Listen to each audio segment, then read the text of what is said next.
Okay. Traffic was pretty bad, that's why we're late. It's one of those things. And class is supposed to be over at 7 o'clock? Huh? RT's at 7. Okay. Om Namo Bhagavate Vasudevaya. Om Namo Bhagavate Vasudevaya. Om Namo Bhagavate Vasudevaya.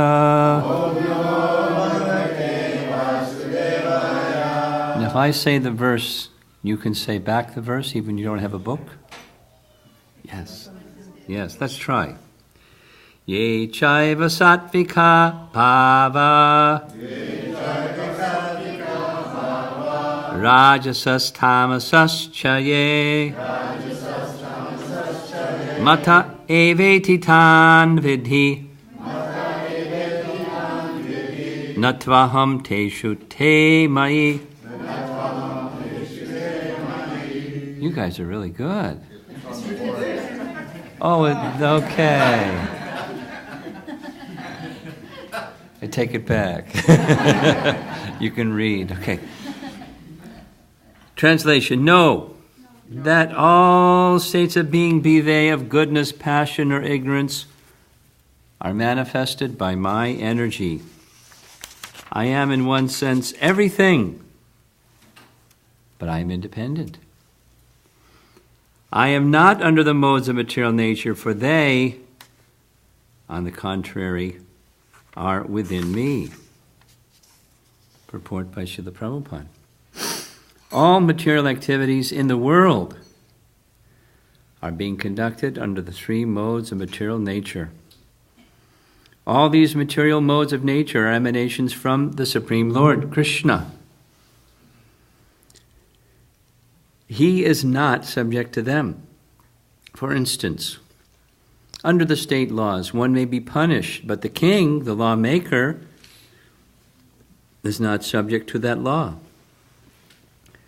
Similarly, all the modes of material nature, goodness, passion, and ignorance, are emanations from the Supreme Lord, Krishna, but Krishna is not subject to material nature.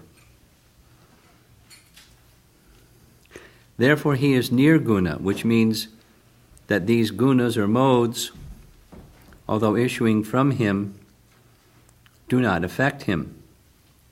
That is one of the special characteristics of Bhagavan, or the Supreme Personality of Godhead.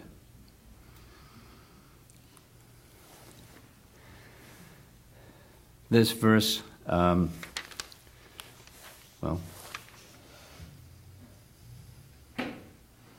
this verse as well as the next verse says the same thing. Krishna, Tribhir Gunayir Bhavayir Ebi Sarvamidam Jagat Mohitam Nabijanati Mam Ebya Param Avyayam. Deluded by the three modes, goodness, passion, and ignorance, the whole world does not know me, who am above the modes and inexhaustible. Krishna's disclosing his position.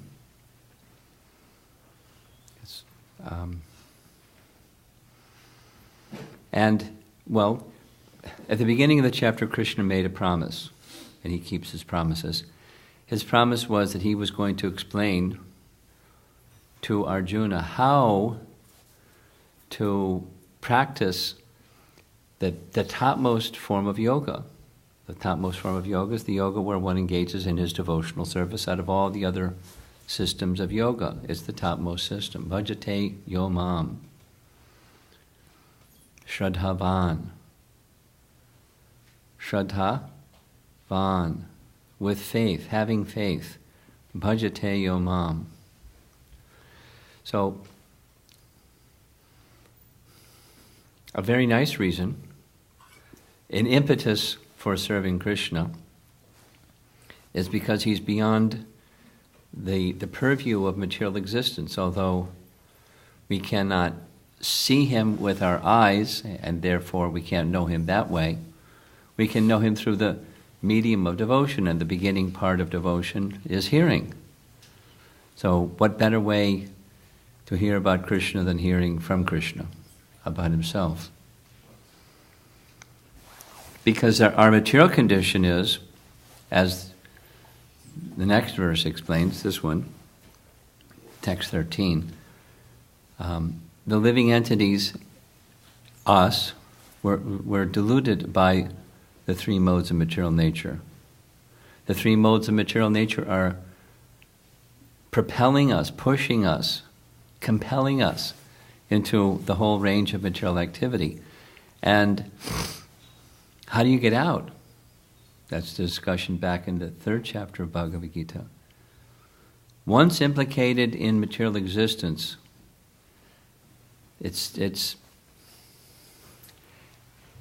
a damned if you do and damned if you don't situation. It's described like that. That if you want karma binds you, so a logical thing might be, well, just stop doing karma. Stop working. Stop engaging in activity. But you can't stop engaging in activity because the soul is active. And as soon as you do activity, you're bound by your karma.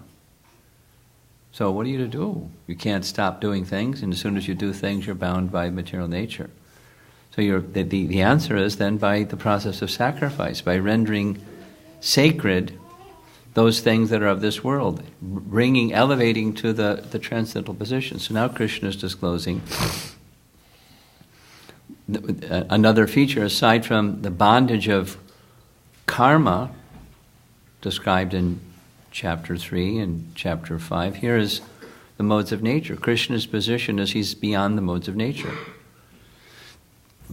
He doesn't control, the modes of material nature don't control him. He controls the modes of material nature. The modes of material nature are under his direction. All states of being in this material world, all states of being are directed by him. But he's not under its control. So what does that mean? It means when you contact Krishna by this process of yoga that was described in the previous chapter, the topmost of the yoga processes being bhakti, devotional yoga. By connecting with Krishna, you go beyond the modes of material nature. The struggle with guna and karma is terminated by that connection. And there isn't a better way to connect with Krishna than Shraddhavan Bhajate Yomam. There isn't a better way. Modes of material nature subside. One can live, as the saying goes, in the world but not of the world. We can be involved in life where the modes of nature are very active. Boston's a busy city. Passion is very strong. I think New York wins, though. It's just where the temple is. Have you visited a temple lately, Muktavanya? You won't even recognize it. You wonder maybe you went to the wrong neighborhood. It's booming construction all over the place. There was a parking lot across the street. It's now a 15-story condo building. There was a little candy store next to us. It's a 18-story, 5-star Sheraton hotel. Not finished yet, but it's going up. And then down where the little the Department of Motor Vehicles was, 57-story other building. And on and on. It's just like, passion. Passion. So what do you do in a situation like that for a spiritual life? By connecting with Krishna, it takes one beyond the modes of material nature. And in fact, those of you that live in Boston for as long as you've been here, you know, it's the rising above the modes of material nature is to keep yourself absorbed in Krishna's service. Do the deity worship very nicely. So who was it? Somebody, in the course of my travels, Oh, yeah. Somebody said that they lived in the Boston Temple for 3 weeks. It was a devotee who was one of our pujaris in New York. There was some big festival, and somebody had to go from Boston to go help with the big festival, so he came here to help with the deity worship for 3 weeks. He said it's really nice. The deities are very beautiful, and the prasadam is really good. Boston has a reputation of very nice prasadam. And so if we connect ourselves with doing our activities with this mood of devotion, the opportunity is here, whether it's wherever you are, in a relation to Krishna position. So one can remain transcendental to the modes of material nature by connecting with Krishna. And then receiving the people that come in a transcendental way, with nice prasadam and nice kirtan and nice deity worship and nice friendship. These things are certainly very nice ways by which one can serve Krishna. There's a real nice section in the 10th canto of the Bhagavatam where Krishna and Balaram are walking together in the forest. It's summer season. And those of you that have been to North India in the summer season know it's really hot in summer season. Some kids that I know, because summer is the only time they go in the summertime. And they come back saying, Maharaj, it was so hot. It's like walking in an oven. It's so hot in Vrindavan. Even at night, you can't sleep. It's like you're in an oven. Then you wake up and it gets hotter. Anyway, so it was hot in Vrindavan, and but the trees were bending. Krishna noticed the trees were bending to provide shade for Krishna and Balaram. So he stopped. Maybe you recall that beautiful painting. Krishna puts his arm around Balaram, and he's pointing to the trees, and says, "I think these persons, these trees, in their past lives were great sages. And they simply wanted the opportunity to serve you. And in so many ways, they are just like saintly persons. In all ways, they're simply engaged in service. They provide their shade for the heat of the summer. They provide shelter in the case of rain. They provide their fruits. They provide their berries. They provide their leaves. They provide food for the insects and the birds and all different types of living entities. Their whole life is simply engaged in service. And then a very famous verse where Prabhupada said, saintly persons, their business is to serve others with their lives, with their wealth, with their intelligence, and with their words. And I'm making reference to this because I heard Prabhupada speak the major part of one class just on that statement.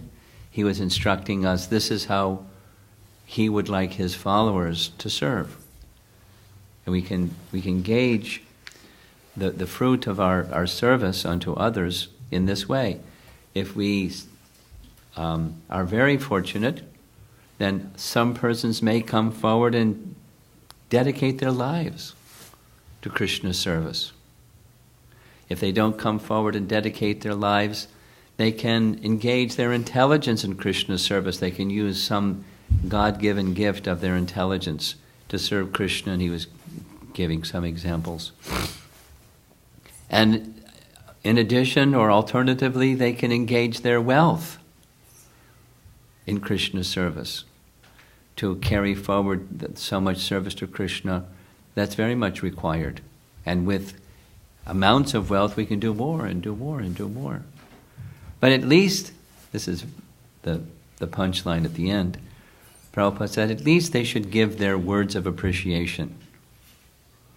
Anyone who comes in contact with a devotee, they may come to our temple, or they may meet us when we're on Harinam Sankirtan or someplace moving in the public, and they should say after the exchange with us, "Oh, these Hare Krishna people are so nice."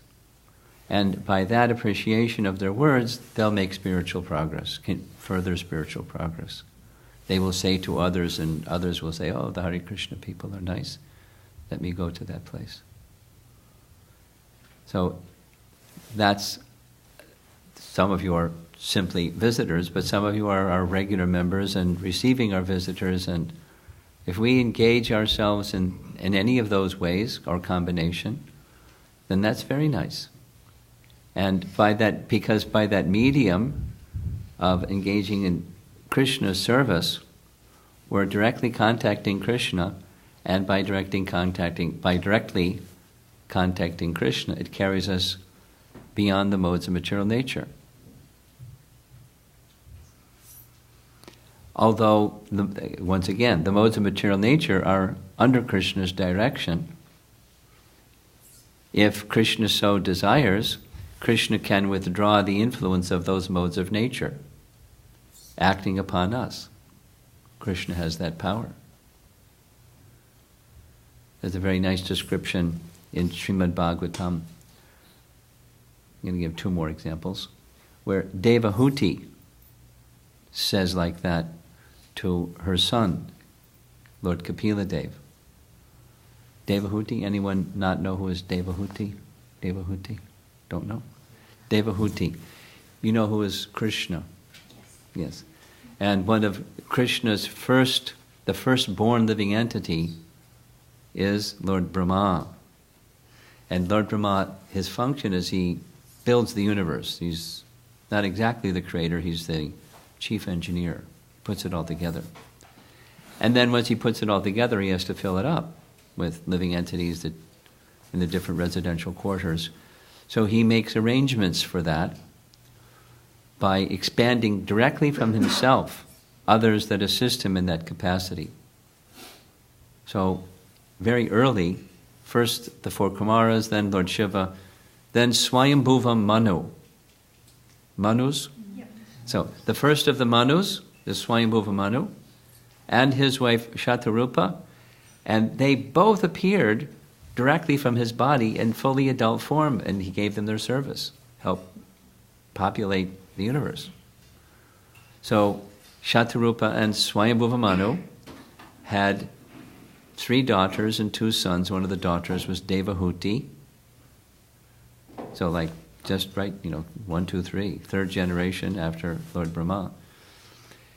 And Devahuti married a great sage named Kardama Muni, and she went to live in the forest with him. She left the royal palace to go live a forest life. It was her choice, her preference, because Kardama Muni was so qualified. And it's a longer story we don't have time for, but Kardama Muni had already, by his spiritual practice, he was visited by Lord Vishnu, who said, "I know your heart's desire. You'll please me very much by your austerity and your devotion. You wish to have me as your son. I will become your son. And I will appear as your son and the son of your wife, Devahuti. In fact, Devahuti is going to be here in 2 or 3 more days, right here in the forest, brought by her father, Swayambhuva Manu. And when the father makes the marriage proposal, say yes." It was made really easy. Sometimes it gets really complicated. "And then I will appear as your son." So Kardama Muni became the son. Kapila Dev, one of the incarnations of the Supreme Lord Krishna, became their son of Kardama Muni and Devahuti. And Devahuti, after Kardama Muni left their ashram because now there was an elder son to take care of her, she was beside herself with distress. She had not only been living with her husband for some number of years. This was Satya Yuga, serving faithfully for tens of thousands of years. She was very attached, and he's now gone. So she sat in front of her son and said, "Help! I'm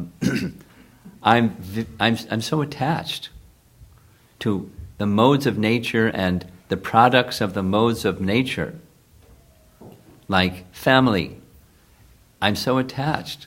I know the philosophy," I'm paraphrasing, "that I'm not this body. I know these things, but I'm attached. And I know that attachment is under the influence of your energy. So can you please remove that energy of yours so that I can not be so bewildered anymore?" So this is a chapter where Krishna is teaching Arjuna how to become free from that influence. It's under his control. One last reference, and the bell's going to ring. Vyasadeva said the same thing. The whole of Srimad Bhagavatam is based upon Narada's instructions to Vyasa to fix his mind in complete trance of meditation, samadhi, upon the personality of Godhead. He would get certain realization, and the Srimad Bhagavatam should be an explanation of that. Just explain the personality of Godhead as your realization shows. So he did that. Samyak samihate malay. He fixed his mind on the personality of Godhead, and then he saw the personality of Godhead. Sakshat Purusham Purnam. Mayam Cha. He saw Maya too. Tad Aparshayam. Because she was now behind the Supreme Lord. He had told her, okay, this is my devotee Vyasa. He wants to see me, so you can move out of the way, please. And she just moved out of the way, because normally you don't see because she's in the way, like a cloud blocks the sun. You don't see. So much rain today. Part of the reason why we're late. So as the cloud blocks the sun, so also Maya blocks our vision of the Supreme. Just as it said here, all living entities are under the influence of these three modes. But Krishna can remove the influence of the three modes. He's not under the influence of the modes. The modes are under his direction. And if he withdraws them, we're in the same liberated position as Krishna is by that linking process with devotion. So, summary, because Arati is supposed to begin. Our primary means of making that connection with Krishna is chanting of the holy name. So we're going to do some chanting of the holy name together. And from that chanting of the holy name, awakening of the mood, the soul's natural disposition of service. That's the meaning of the Maha Mantra. Please engage me in your service. So then throughout our day, we can be engaged in Krishna's service. And throughout our whole life.